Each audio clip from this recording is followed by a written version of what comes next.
श्री शिवाय नमस्तुभ्यम। दोस्तों, हर हर महादेव। जैसा कि आप सभी लोग जानते हैं, गुरुदेव की कथा हरियाणा राज्य के सिरसा में रामानगरिया रानिया रोड तारा बाबा की कुटिया में गुरुजी पंडित प्रदीप मिश्रा जी द्वारा श्री गुरु शिव महापुराण कथा शुरू हो गई है और आज 26 फरवरी दूसरे दिन की कथा पूर्ण हो चुकी है। यह 7 दिवसीय शिव महापुराण कथा है जो 25 फरवरी से 2 मार्च 2024 तक आस्था चैनल और यूट्यूब के माध्यम से देखी व सुनी जा सकती है। वीडियो को अंत तक जरूर देखें, बिल्कुल भी स्किप ना करें।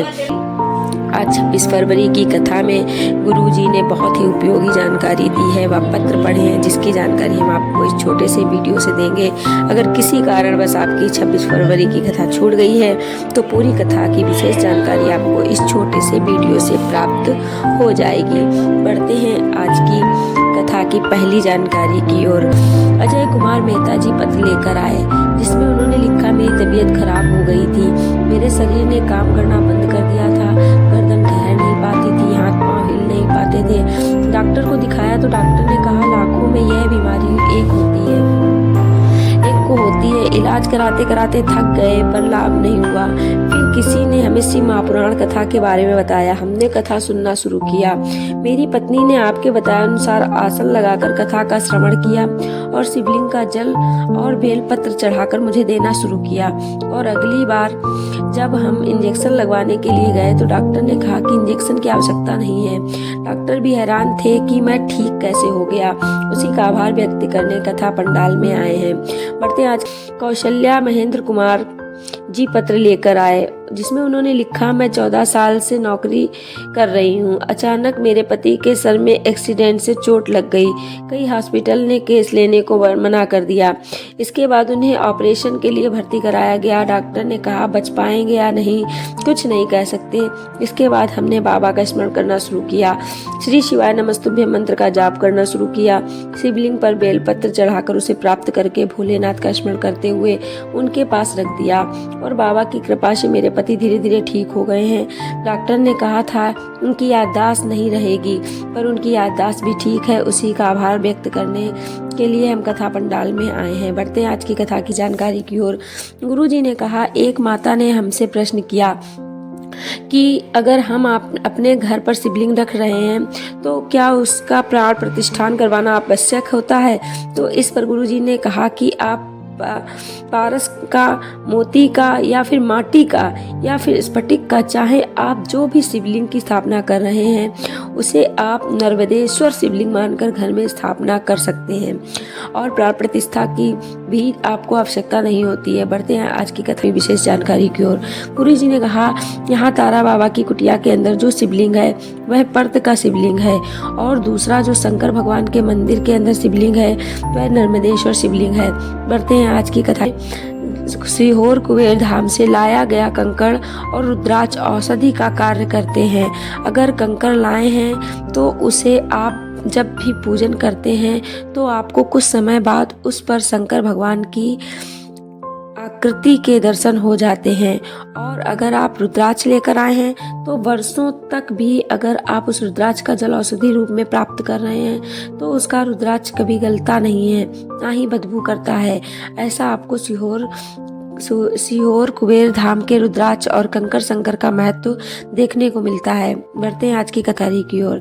गुरु जी ने कहा, आप सभी से शहर कुबेरेश्वर धाम में होने वाले रुद्राक्ष महोत्सव के अवसर पर महाशिवरात्रि के अवसर पर शिव महापुराण कथा है जो 7 से 13 मार्च 2024 तक। उस कथा में भले ही आप एक दिन के लिए आए पर आप आए अवश्य, आइएगा बस। आपको क्या फल प्राप्त होगा आप स्वयं देखेंगे। शहर के आसपास के मध्य प्रदेश के वे लोग जो अन्य राज्यों में आकर कथा का श्रवण नहीं कर पाते हैं उन्हें भी इस कथा का श्रवण अवश्य करना चाहिए। बढ़ते हैं की ओर। गुरु जी ने कहा, बेलपत्र का वृक्ष आपके पाप आपके कष्टों को हरने वाला होता है, इसलिए वह सूख जाता है।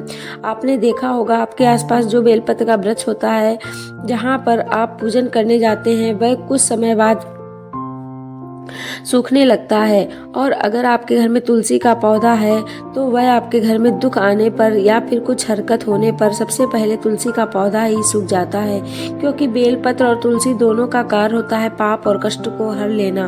पढ़ते हैं आज की कथा की 16वीं विशेष जानकारी की ओर। चंदन जी पत्र लेकर आए जिसमें उन्होंने लिखा, पिछले कई वर्षों से मैं हार्ट की समस्या से परेशान थी।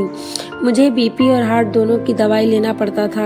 आपकी कथा सुनना शुरू किया। बेलपत्र और जल को शिवलिंग पर चढ़ाकर औषधि रूप में प्राप्त करके उसका आचमन करना शुरू किया। पशुपतिनाथ व्रत भी किया और सीहोर जाकर रुद्राक्ष लेकर आ गए, कंकड़ शंकर लेकर आ गए।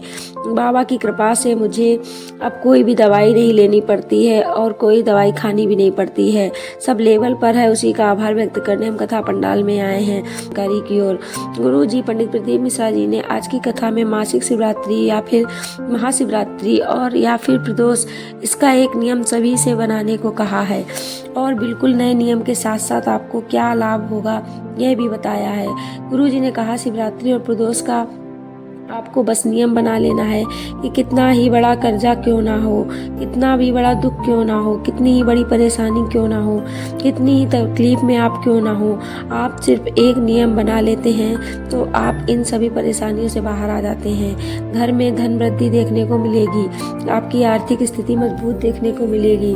बस नियम काफ़ी सरल और आसान है और आपको यह नियम प्रत्येक प्रदोष और प्रत्येक शिवरात्रि में बनाना है। और यह नियम आप बनाने की शुरुआत 8 मार्च से महाशिवरात्रि से करेंगे तो आपको अधिक से अधिक लाभ प्राप्त होने वाला है। अब क्या नियम बनाना है और प्रत्येक माह में आने वाली 2 प्रदोष और 1 मासिक शिवरात्रि में आपको यह नियम लगातार करना है। तो ये नियम इस प्रकार है। गुरुजी ने कहा, अगर आप मंदिर तक जा पाओ या ना जा पाओ, पर आपको प्रदोष और मासिक शिवरात्रि पर या फिर महाशिवरात्रि से एक नियम बनाना है। आपको अपने घर के बाहर एक घी का दीपक जलाना है और एक दीपक आपको बेलपत्र के वृक्ष के नीचे लगाना है। आपको 2 जगह दीपक लगाना शुरू कर देना है। अब आप बेलपत्र के वृक्ष के नीचे जो दीपक लगाएंगे उसमें आप लंबी बाती का उपयोग कर सकते हैं और घर के बाहर जो दीपक लगाएंगे उस घर के बाहर भी दीपक लगाते समय आपको लंबी बाती का प्रयोग करना है।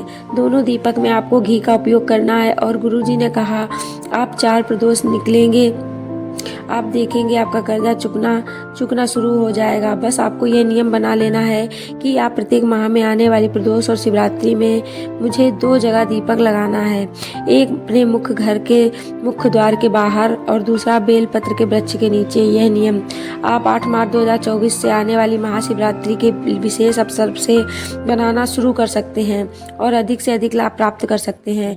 अब कई लोगों का यह प्रश्न भी रहेगा कि दीपक कब लगाना है, सुबह या शाम को। तो आप प्रदोष और शिवरात्रि के दिन शाम के समय मतलब प्रदोष काल में सूर्यास्त के 45 मिनट पहले से लेकर 45 मिनट बाद तक का समय प्रदोष काल कहलाता है।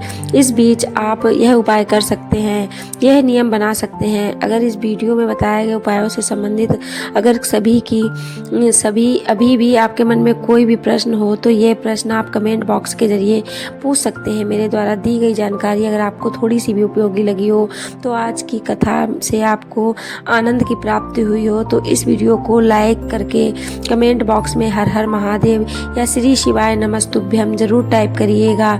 जय श्री राम, हर हर महादेव। दोस्तों, अगर आप भी गुरुदेव या महादेव के सच्चे भक्त हैं तो हमें श्री शिवाय नमस्तुभ्यम जरूर भेजिएगा। हमारे चैनल को ज़्यादा से ज़्यादा लाइक शेयर सब्सक्राइब करिएगा, ज़्यादा से ज़्यादा लोगों के बीच शेयर करिएगा जिससे सभी लोगों को जानकारी प्राप्त हो सके।